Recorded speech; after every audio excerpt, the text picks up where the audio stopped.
How to recover Google Play Store on Android. Hi everyone, it's Sophia to assist you today without any delay. Let's jump right in. First, simply find Play Store on your home screen. Hold on to the Play Store, then click on App Info.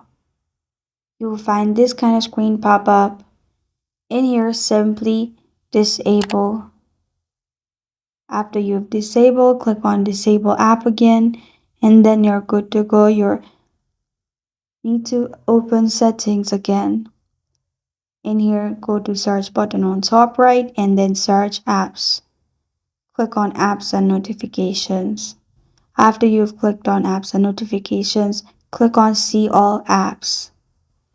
Scroll down till you find Play Store. Simply open Play Store and click on enable. After you've clicked on enable, simply open the app and it will be recovered.